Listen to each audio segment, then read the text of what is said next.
love this topic. Welcome back to the show, everybody. How did you sleep last night? Well, chances are you or someone you know might complain often about not getting enough sleep. And it's especially difficult this month as we lost an hour of sleep because of daylight saving time.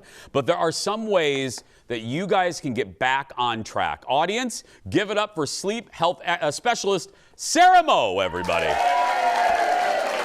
Thank you for being here. Absolutely. How did you get started? What made you, I mean, some people get into music. Fallon and I got into broadcasting. How did you get into sleep, Sarah? So I actually grew up wanting to be a nurse, but it turns out Sarah doesn't do well with blood. So I was looking for other medical fields where I could help people. I've always been a night owl. My dad worked overnights, and I found the sleep medicine program about 20 years ago when it was just starting, and I instantly became obsessed. And you said to me in the break, it's great that sleep is finally getting the attention it deserves, because I always, right, Sarah, I joke, I'm older than you are. I always joke, we didn't care about sleep in the 80s. You know what I mean? We didn't talk about, oh, did you get enough sleep? You know, no one said that. Nope, when we think about being healthy, we think diet and exercise. But sleep is the third pillar of health. It's so important. Can I ask you something? Other than the obvious, what is it about daylight saving time that just, because I got to tell you, it wreaked havoc this year on me, and it doesn't normally. What is it about this? It's an hour. Yep, I can say the same thing. It is really physiologically damaging for our systems, not only to lose that hour of sleep, but for our circadian rhythms to have to adjust to that. And we see this in hospitals across the country. Every year on the Monday following daylight savings time, we see a 24% increase in fatal heart attacks. So it's not... What? Yeah, just that 1 hour makes all of the difference in certain systems. So we do know it's directly correlated to losing that hour. For most people, you know, it's already, maybe there's some underlying health issues that were already present, and that was just kind of a straw that broke the camel's back situation. But our bodies aren't meant to have that abruptly taken away like that. And right now, it's even more stressful. We're all so anxious and full of worry. And so that 1 hour, I've heard this so many times, has disrupted so many more people this year. Okay, Sarah, then the obvious question is, what can we do? Like, right, I mean, we're a few weeks away from it. Is there, what can we do? What can we to change it or make it better for us? Yeah, I think the main thing is understanding how important our sleep is and not to ignore it or to think that we're supposed to be tired. Most of us go about our days thinking, yeah, I'm tired, but I'm supposed to be because I'm busy and I'm living my life. But we really aren't supposed to live with extended periods of fatigue. So if you are tired, pay attention to your sleep and prioritize it. Get to bed earlier than you would. Don't ever think, oh gosh, you know, it's a little early for me to go to sleep. If you're tired, go to bed and listen to your body. That's one thing that most of us really don't do. How long normally, and I know we're talking in generalities, how long should it normally take for all of us mere mortals to adjust to daylight saving time? Usually about 2 weeks is the first time. I know, I'm sorry.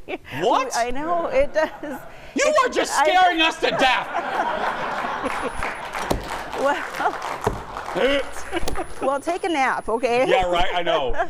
Well, the next segment, we're just all going to nap here on the couch. Yeah. 2 weeks, really? Yeah, that's when we finally kind of get back to that normal feeling. But again, there are things that we can do to help adjust a little bit quicker.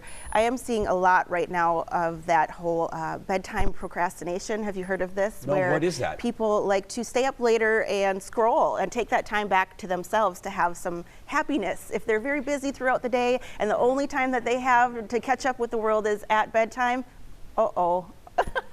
That's a guilty. Guilty. Yeah. So I shouldn't be looking at people screaming at each other at airports on TikTok? No. Unfortunately, we do know that the reason we're doing this is because of dopamine. We're all looking for a little bit of extra release of that happy hormone of dopamine. And that comes from looking at things that bring you joy, watching kittens and giraffes become friends on Instagram, all of those things that make us feel good. But unfortunately, we are going further and further into the day with that, and we do need to shut it down. Perimenopause, menopause, and sleep. Fallon joins the conversation when we come back. Back in a moment, everybody.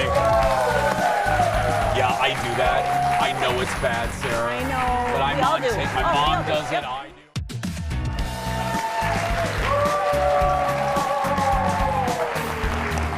Rock-a-bye, baby.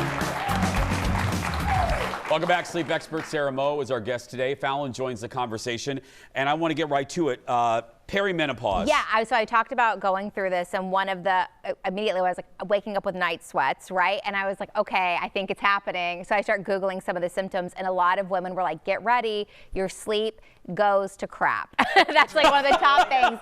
So I guess my question is, why, and how can we make that stop? So unfortunately, human beings are one of two species that goes through menopause. It's just us and killer whales. So great, another whale comparison. I'm just kidding. Yeah. So we do see negative sleep changes reported in 89% of women through perimenopause.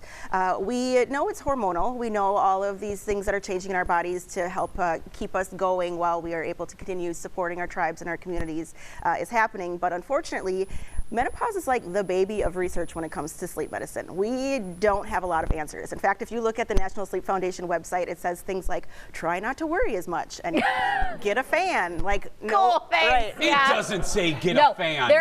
This is, I said this on our show. It's crazy how they're all of a sudden like, maybe we should look into women's issues. Exactly. I don't know. Yep. Yeah. It's about time. So Yeah. 51% of the population is going to experience this. We should know more.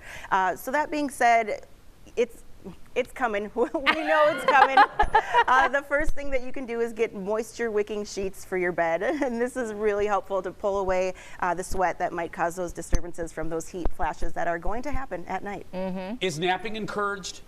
By me, always, but I am biased. I think napping is always helpful for most people because it's like a supplementation. Just think about when you take vitamin C, if you aren't having enough in your diet and then you supplement it and you feel better, that's how naps are. Most of us aren't getting 8 consolidated hours of sleep each night. We need to supplement that with that quick 20, 30-minute nap each day. Well, that's what I was going to ask about the nap, because then you see, like, people will say this is the exact amount you should get, and then other people are like, and if you sleep past this point, it's too much.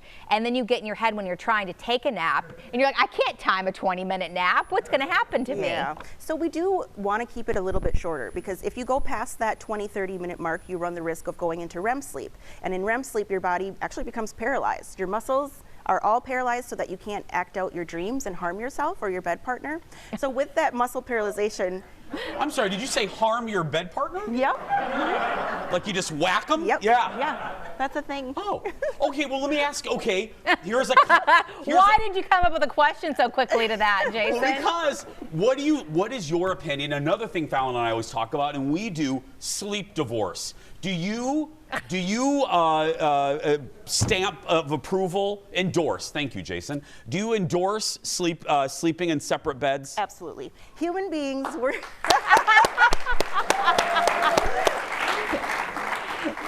We did not historically co-sleep. We had separate beds in the same room, not for modesty issues, but because family units that had poor sleep aren't the families that continued making it. When you disturb your partner and they are unable to have their mental acuity the next day, those are those stories that you heard where, oh, my grandpa actually died in a farm accident when his tractor tipped over. That's because people started co-sleeping in the 50s and 60s, and then everybody's sleep got worse. Oh my gosh! Yes, it was the invention of the queen mattress that ruined us all.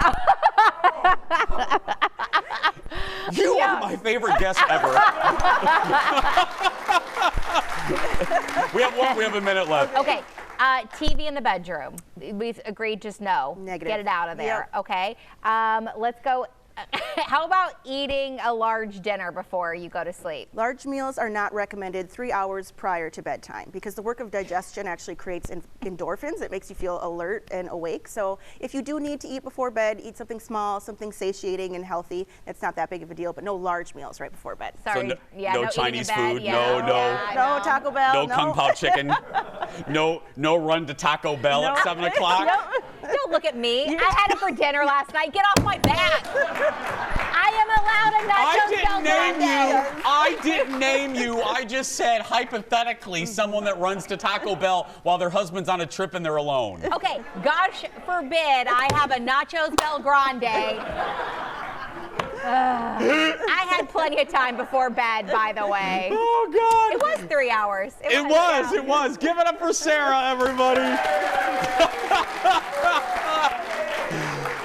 Head to her website, sleephs.com, to learn more about her services. We'll be right back. Back in a moment, everybody.